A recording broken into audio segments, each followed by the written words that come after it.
much. Welcome back to Reunion. It's great to see everybody. There's been lots of hugging and laughing and all that kind of stuff. And I know that most of the day we're going to give you time to continue to do that. But we do try to put a little bit of academic element into our reunion, along with a lot of fun. So this morning we have a presentation by Mr. Mark Twain. And he really doesn't need much introduction, but when he's finished I'll tell you who he really is. But, ladies and gentlemen, Mark Twain.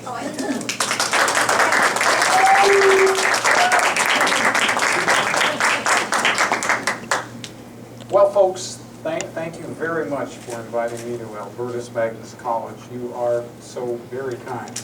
And by the way, St. Albert said to say hello. Connecticut is such a familiar place to me. I lived in Hartford for 15 years. I love that place. And I died in Connecticut, too. Hello, sister. I died in Connecticut, too. A fine little town up in the northwest called Reading. Now, I think God thought the word was ready. But no matter. Truth is, I was ready, about as ready as a man could be. It was over 100 years ago, before this college even began. I see there are some Dominican sisters here in the audience. Smart women, and good looking too, if I don't say so myself. I appreciate a smart woman who looks mighty fine as well.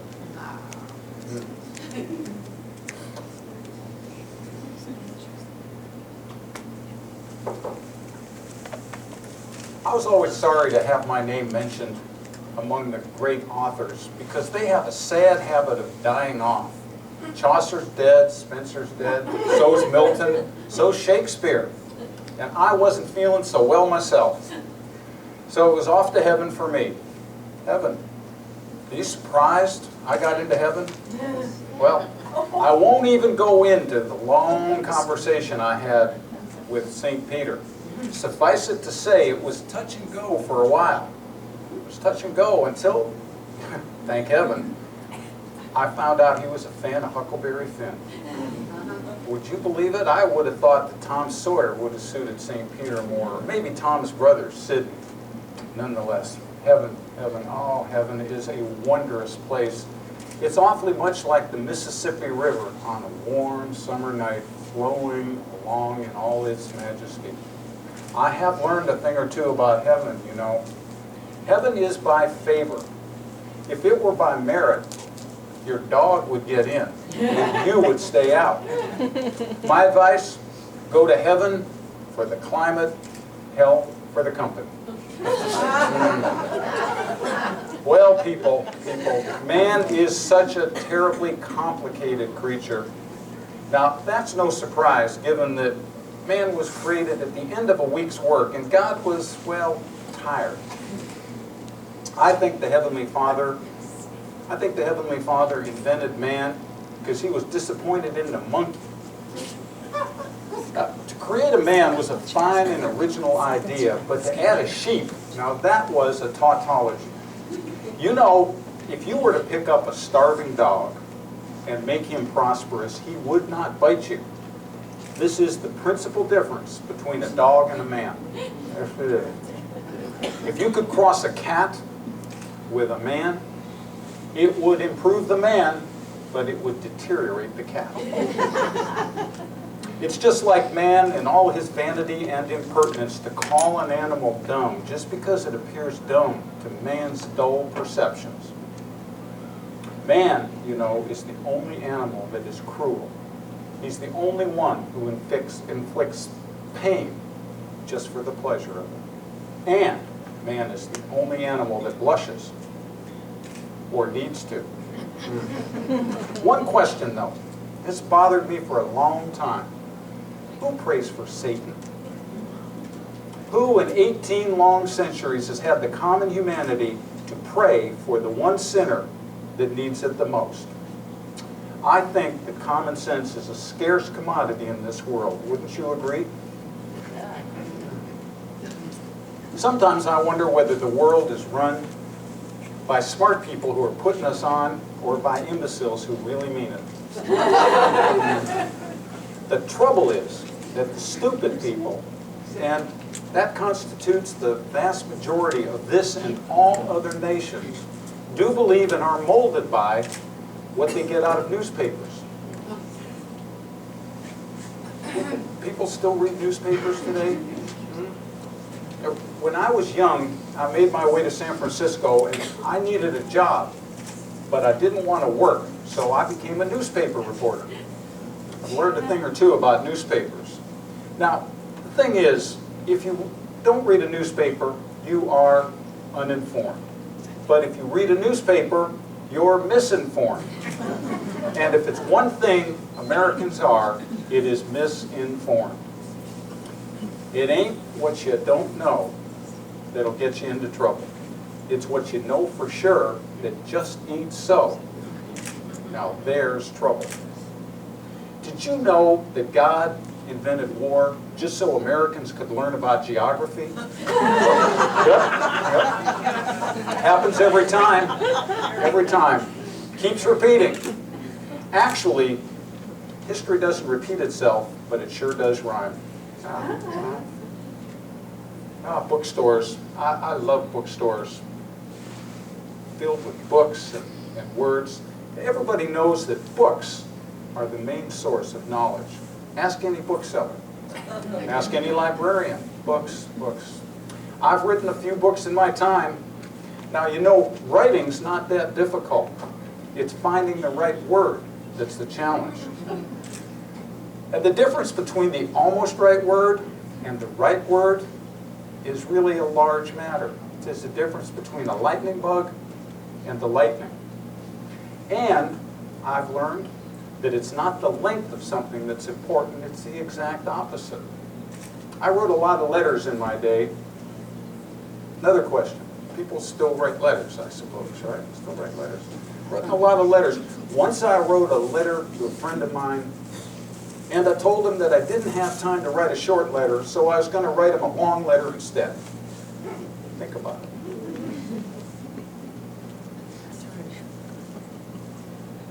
Now, I don't have the right to criticize any books, so I don't, except when I hate them.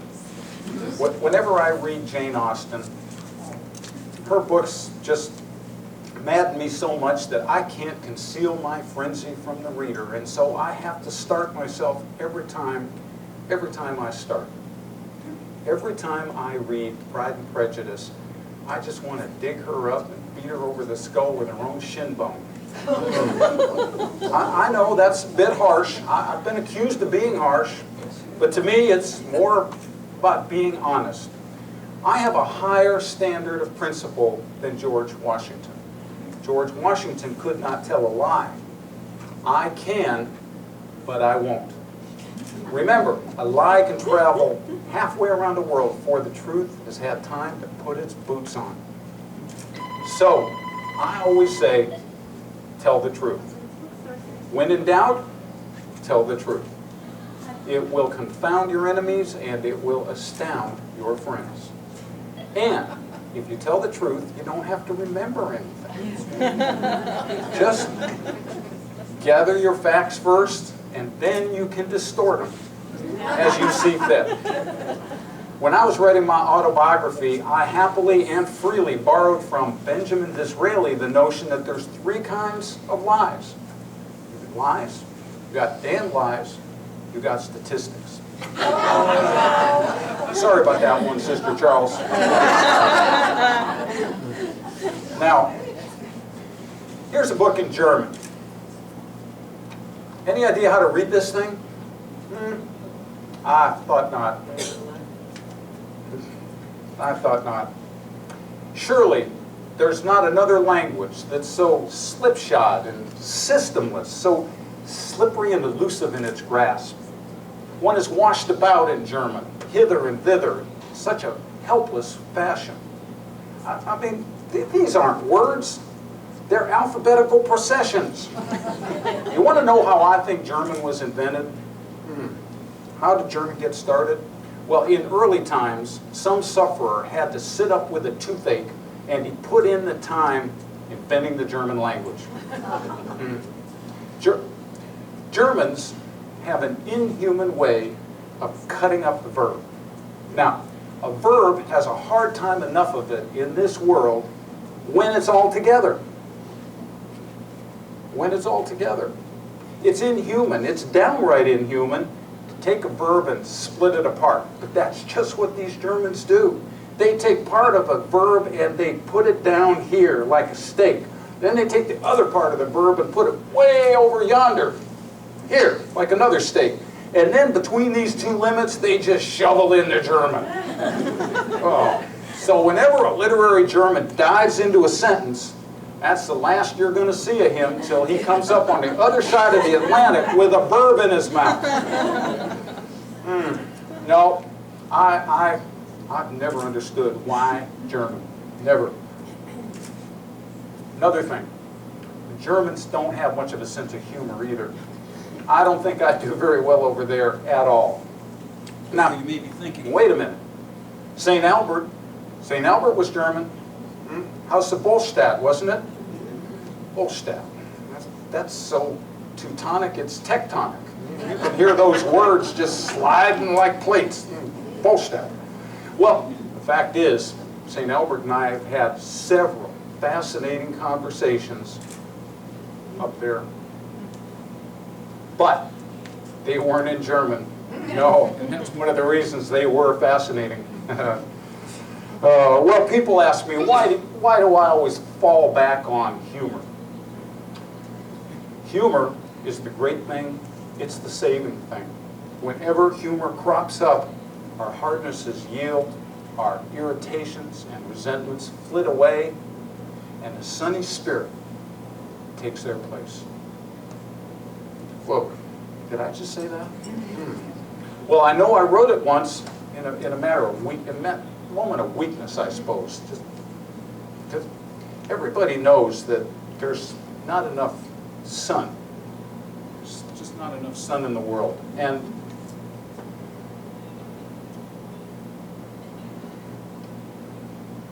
the thing of it is, there's all these stupid people in the world that we have to worry about. And humor has such a hard job to do. But I always try to stay optimistic. I do. There's no sadder sight than a young pessimist. But the truth is, us older folk, we have to stay optimistic as well. You know what they say about the lines in our faces? Wrinkles should merely indicate where our smiles have been. Yes, indeed. So, one more thing, and I hope you take this one home with you. 20 years from now, you'll be more disappointed in the things you did not do than in the things you did do. So I say, throw off your bow lines, sail away from the safe harbor, catch those trade winds in your sails. Well, I think it's time for me to go.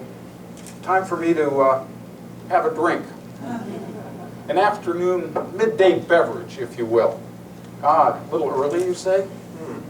Well, it may be true that alcohol is man's worst enemy, but the Bible does say, love your enemy.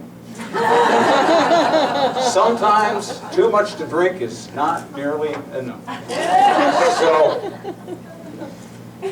rumors of my death have been greatly exaggerated. Yes, they have. Thank you.